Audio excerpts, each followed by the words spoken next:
All right, all right, all right.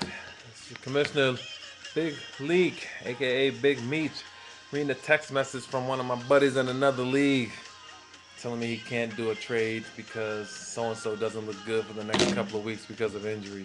He's just trying to milk me for a little bit more. Not worried about that. It's fantasy football, baby, in the Dirty Dozen League. That's what this is. The Dirty Dozen Fantasy Football League, Week 11. I'm not even gonna apologize for not putting up a video last week, man. I live a hectic lifestyle, man. I got my little double O, not 007. I'm like double O Negro, man. I'm like all over the place, all over the world, solving, mysteries and crimes and riddles and Rubik's cubes and all those kinds of things, man. I'm just busy running around. Plus, I got two little ones, man. I got a 2-year-old daughter, a 1-year-old son, and a nagging ass wife. Garden Shack got nothing on living with these three. But anyway, I digress. I'm back. I'm going to talk about week 11. Sorry I missed you guys last week too. I really wanted to let you guys know. Actually, I'm probably the one that got bit by it. The Thursday night games are upon us. The bye weeks are behind us after this week. I think this is the last week of bye weeks.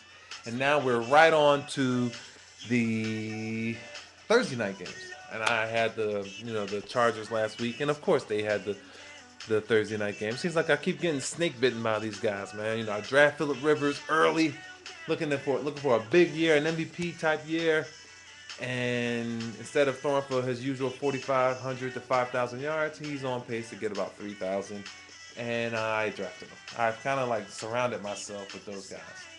But I'm kind of glad my man Jimmy Jones hasn't traded me Vincent Jackson either, because I'm going to have to pay an arm and a leg. The cops in Philly are crooked, man. Frank Rizzo's reign is kind of like, still apparent with these dudes, man. He got accounts in Cayman Islands and Swiss bank accounts and all that, man.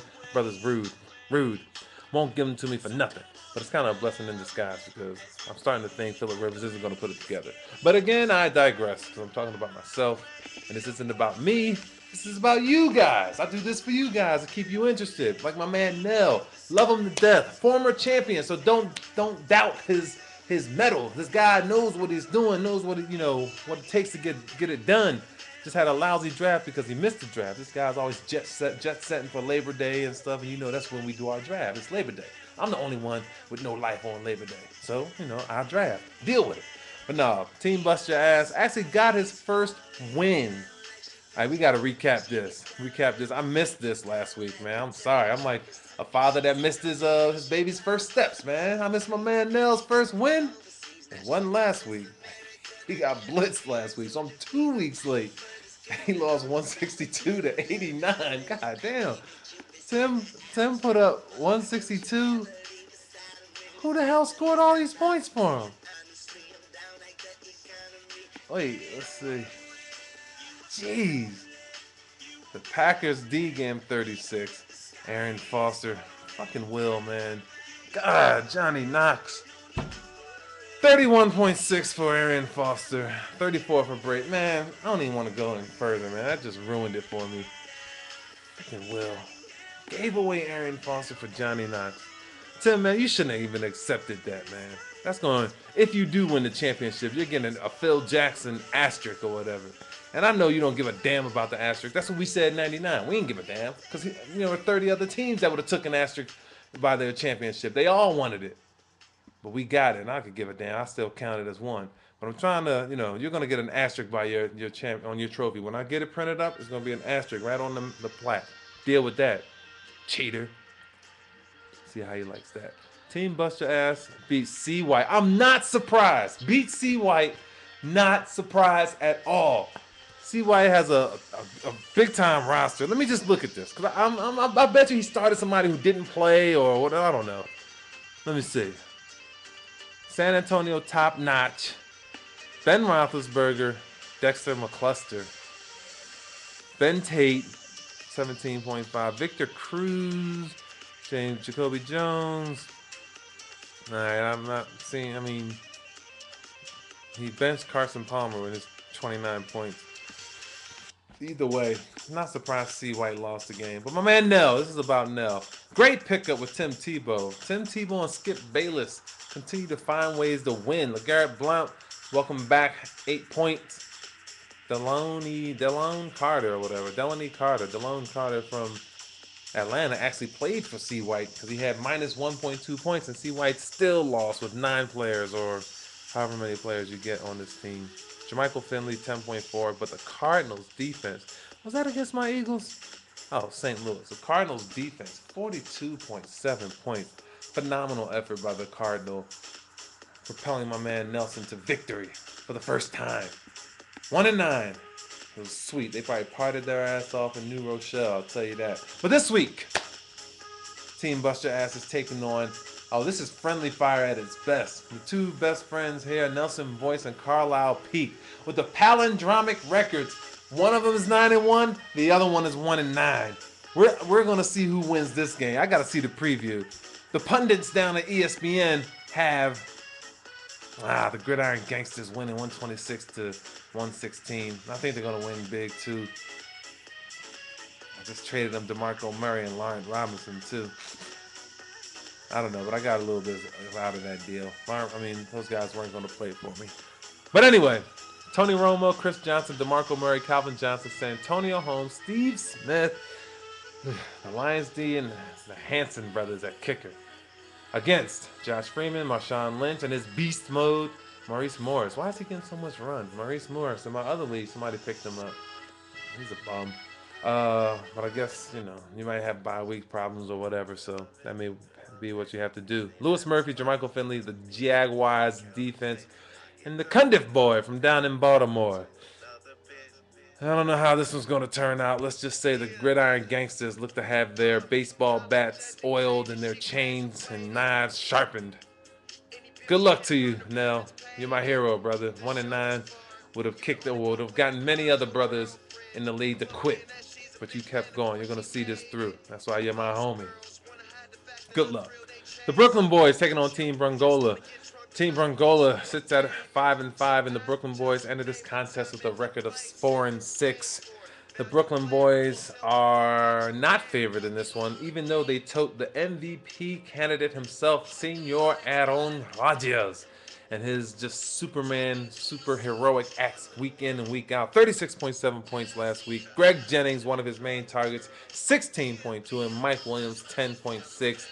But he has to find backups for Owen Daniels, who's on a bye week this week, and Pierre Thomas, who's also on a bye. Brungy has been getting a lot of mileage out of Brandon Jacobs as of late. The big man has rumbled for 13.3 points, and he's going up against a soft Eagles defense this week, so he may get more. Fred Jackson continues to make believers out of everybody with 21.5 big points, and Matt Hasselbeck is slow and steady, really slow, and steady as they come. Eric Decker found the end zone last week, one of 2 completions for Team Tebow. Count them 2, 1, 2 for Tim Tebow. Wow, starting quarterback. Anyway, David Nelson, Percy Harvin, Broncos, and David Akers round out the lineup for Team Brungola. Both these teams are still in the playoff race, so they really need, whoever wins this game is going to have like a solid grip on a playoff appearance, playoff berth. So good luck to both of you guys. As all of you know, I changed my team name last week. Had a bet with my man Timmy. I lost the bet. I owe him $100, which is nothing. The real pain was in both leagues. He's in both my leagues. I had to change my name to the Bears Rock. And in one of the leagues, in silent protest, I was supposed to do it in all capitals, but in one of the leagues, I put it in, lowercase, silent protest. Fire Andy Reid. All of them need to go. Marty Mornhinweg and Juan Castillo needs to be beaten. Somebody needs to take him to North Philly or whatever and just drop his ass off. They beat the brakes off him. But in spite of all that, my record is doing well. Ever since my man Carlisle put me on blast about being 0-2, I've won 7 of 8. 7 of 8, Carlisle? That's pretty good, bro. Is that like 86, 87% winning clip? I might be your worst nightmare, brother. Just like when Rob Ryan opened up his mouth and spoke about the Eagles. You awoke the sleeping giant. And then they promptly fell asleep the week after that. But that's neither here nor there. Philly Takeover, my man Milo Dabney is 3-7, another palindromic record matchup. He has Eli Manning, who could have a big week against the Philadelphia Beagles, as I like to call him. LaShawn McCoy is the best in the game. #1 rated running back, 20 a game, 25 last week. Frank Gore rounds out a solid rushing attack for the Milo Dabney Philly takeover. And he has solid receivers with Steve Johnson and Plaxico Burris. Plaxico needs to find the end zone a few more times and get in more sync with Mark Sanchez, but he's definitely getting them prison legs out in shape. My team, again, as in all my leagues, I got Ray Rice, Mike Turner, Phillip Rivers. I would add Vincent Jackson to that list, but stingy ass Jimmy Jones and his crooked ass cop ways won't let the man get. He gets one phone call. Jimmy, let the man use the phone call. Excuse me, let the man get his phone call. Due process, rid of habeas corpus, man. That's what our Constitution says, man. Get the brother out the junk, the whatever he is, the catacombs, man. Down there in the jail cells with the rest of the losers you lock up. Get him parole, free V Jack, baby. Phillip Rivers is waiting for him. He got a house. He can go do the halfway house at Phillip Rivers' house.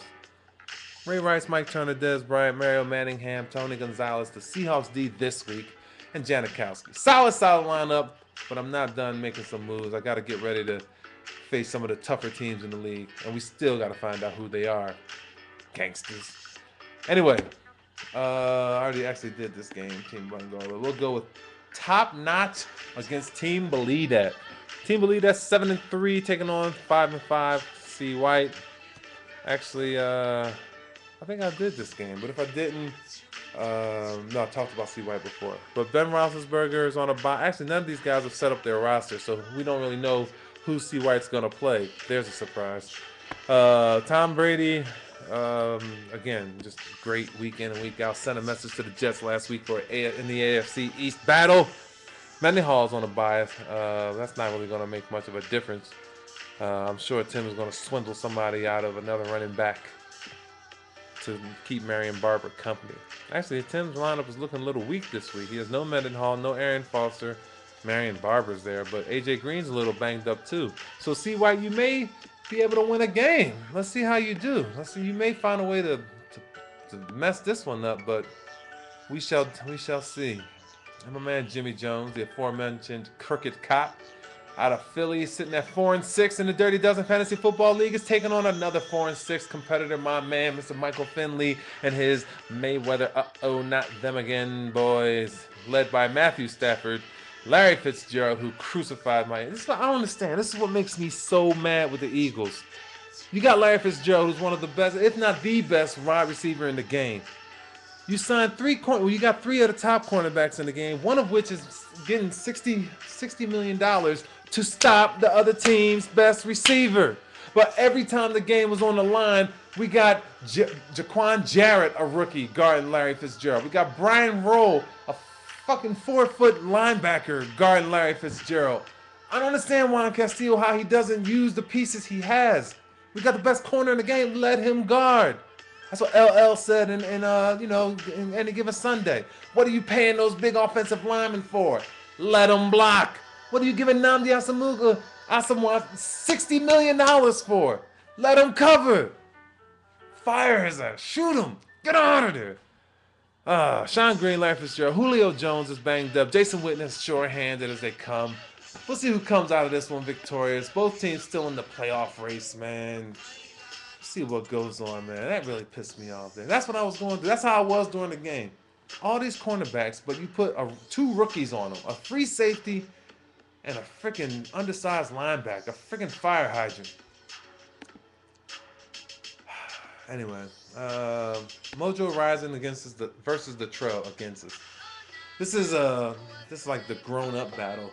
I have to call Ma Sevening, both these guys. Call Mama Sevening to see how to narrate this one. These guys are going to fight it out like they did when they were teenagers or when they were grade school kids or whatever.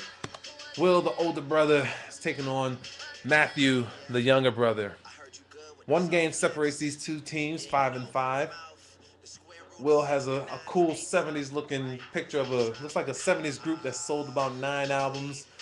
And the Tro, I don't know what the hell he has. That could be like a symbol to a third world country, like a go code for war or something like that. I don't know. We'll see. Both teams are second in their division.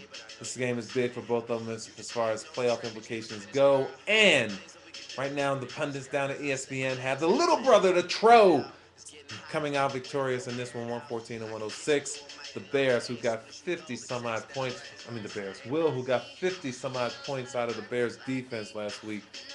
Whew. Um, Leading this team. Vernon Davis, Brandon Lloyd. He still has two good running backs. He has Michael Bush, who's doing a great job filling in for the injured Darren McFadden. As usual, he did the same thing the last couple of years. And Steven Jackson seems to have reinvigorated himself. He's finding the end zone early and often in ball games. And Matt Moore may be the weak link, but anything can happen in the NFL. But this lineup would be a lot better if it had Arian Foster on it. And this league would be a lot more wide open if Arian Foster was on this team. Anyway, man, I'm going to have to start using the veto powers of the league commissioner. Good luck to you, little brother Matt. Since Will made that stupid trade, I'm a season-long enemy to Mojo Rising. Should have been Mojo fooling around. Jay Cutler, Matt Forte, and Ryan Matthews is a solid threesome for the Tro.